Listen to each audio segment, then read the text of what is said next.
నమస్తే, welcome to Disha TV.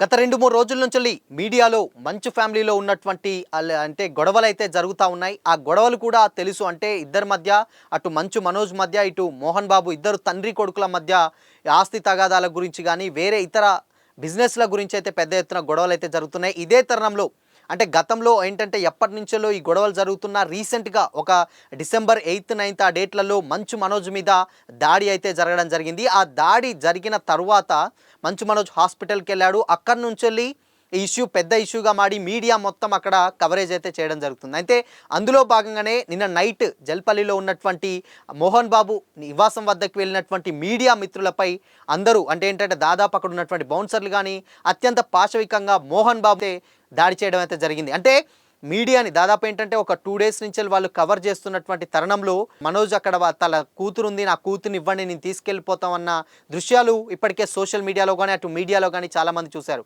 అయితే ఇదే తరుణంలో అక్కడికి వెళ్ళినటువంటి మీడియాని మోహన్ బాబు అత్యంత దురుసుగా ప్రవర్తించి, అంటే కొట్టడమే కాకుండా ఒక బూతు పదాలతో కూడా మాట్లాడి అక్కడి నుంచి తరిమి వేసిన దృశ్యాలు అయితే సోషల్ మీడియాలో మనం చూస్తున్నాం. అయితే రీసెంట్గా ఏంటంటే ఎప్పటి నుంచో వాళ్ళకు గొడవలు అవుతున్నాయి ఏంటి, అయితే ఆయన దాని తర్వాత ఇన్సిడెంట్ ఆయన కొట్టిన తర్వాత ఒక ఆడియోని కూడా మంచు మనోజ్కు ఆడియో సందేశం పంపడం జరిగింది. అది కూడా చాలా మీడియాలు ప్రసారం కూడా చేశాయి.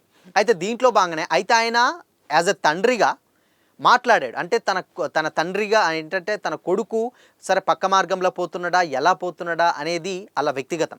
సో అలాంటప్పుడు ఆయన మాట్లాడిన మాటలు కూడా చాలా ఆలోచింపజేసే విధంగా ఉన్నాయి.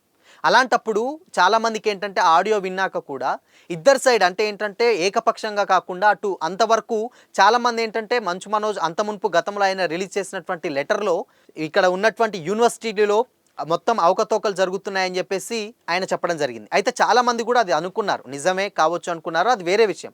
అయితే ఇప్పుడు ఎప్పుడైతే మోహన్ బాబు ఈ దాడిని ఎప్పుడైతే అంటే చేసిన తర్వాత ఒక ఆడియో రిలీజ్ చేశారో ఆ ఆడియో విన్న చాలామంది ఏంటంటే ఒక తండ్రి ఆవేదన, అంటే తన కొడుకు సొంత కొడుకే తన పరువుని ఇలా రోడ్డుకి ఈడ్చుకెళ్ళాడు అనే ఒక బాధ అయితే డెఫినెట్గా కనిపిస్తూ ఉంది ఆడియోలో. ఆయన పంపినటువంటి సందేశం కూడా కొంచెం ఆలోచింపజేసే విధంగానే ఉంది. మనోజ్, నీకు నేను ఎక్కువ డబ్బులు పెట్టానురా, చదివించాను, ఏది కావాలంటే అన్నాను, చిన్న కొడుకుని నేను ఎప్పుడూ అలా చూడలేదు, నువ్వు అందరు మీకు కొట్టడానికి వస్తావు ఏంటి అనేది వాళ్ళ పర్సనల్ విషయం. అంటే ఆ గతంలో ఉన్నటువంటి జరిగినట్టు గొడవలను ఉద్దేశించి ఆయన కొన్ని మాట్లాడడం జరిగింది. ఆయన భార్యను కూడా ఏంటంటే నీ భార్య వల్ల, నువ్వు భార్య మాటలు వినడం వల్ల నువ్వు ఇలా చెడిపోయావు అనేసి ఆ తరుణంలో అంటే ఆ కోవలో ఆయన మాట్లాడడం జరిగింది. ఈ ఆడియో విన్నంత దాదాపు ఒక 11 నిమిషాల పాటు ఉన్నటువంటి ఈ ఆడియోని విన్న మొత్తం అందరూ ఏమనుకున్నారంటే నిజంగానే ఆయన సైడ్ కూడా ఎంతో కొంత న్యాయం ఉంది అని డెఫినెట్గా అనుకున్నారు.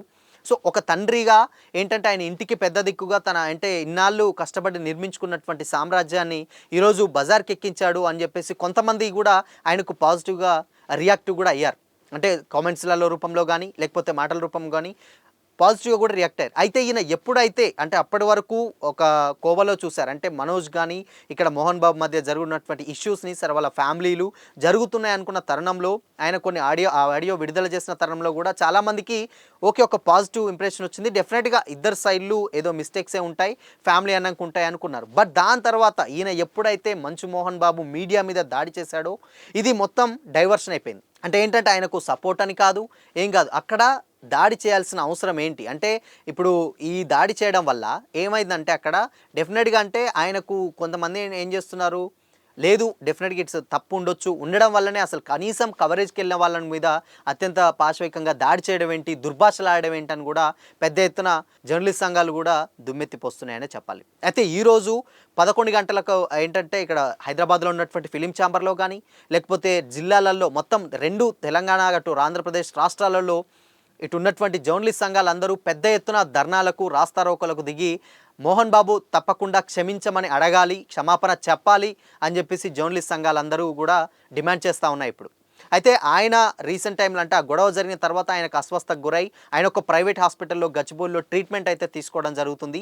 దీని మీదనే అంటే జర్నలిస్ట్ సంఘాలు కూడా అలా చేయడం కరెక్ట్ కాదు, అంటే ఏంటంటే ఒక మీడియా మీద బాధ్యతాయుతంగా వెళ్ళి కవర్ చేసేటువంటి మీడియాని అలా దాడి చేయడం కరెక్ట్ కాదు. అంతమునుపు ఆయన విన్న ఆడియోని కూడా ఒక రకంగా చూశారు. ఎప్పుడైతే ఈ మీడియా మీద దాడి చేసిందో సో అప్పటినుంచెళ్ళి సీన్ మొత్తం డైవర్ట్ అయిందనే చెప్పాలి. ఎందుకు అంటే ఏంటంటే ఆయన నార్మల్‌గా అక్కడ సంజాయిషీ నార్మల్‌గా చెప్పొచ్చు. లేకపోతే ఇన్ కేస్ స్కిప్ అన్నా చేయొచ్చు. కానీ దాడి చేయడం అనేది చాలా నిజంగా ఏంటంటే అది చాలా బాధాకరమైన విషయం అని చెప్పేసి జర్నలిస్ట్ సంఘాలు మొత్తం అందరూ కూడా దీని మీద పెద్ద ఎత్తున ధర్నా అయితే చేస్తున్నారు. అయితే ఈయన దాడి చేయకుండా ఉండి అట్‌లీస్ట్ ఉన్నటువంటి సిట్యుయేషన్‌ని ఆయనకు ఆల్మోస్ట్ ఆ ఆడియో విన్నప్పుడు డెఫినెట్‌గా ఒక ఇంటి పెద్దగా ఎలాంటి తపన పడుతున్నాడు ఫ్యామిలీ కోసం. అంటే ఆయన కొన్ని మాటలు చెప్పాడు ఆడియోలో.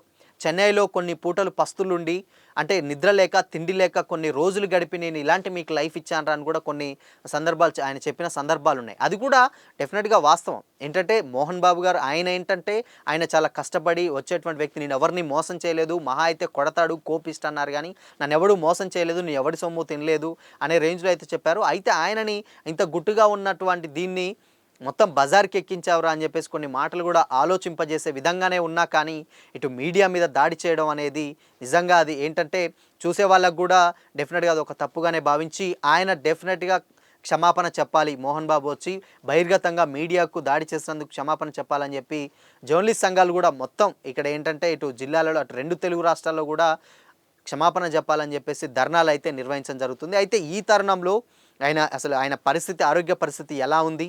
దాని తర్వాత ఏంటి పరిణామాలు అనేదైతే ఇంకో కొద్దిసేపట్లో అయితే తెలియాల్సి ఉంది.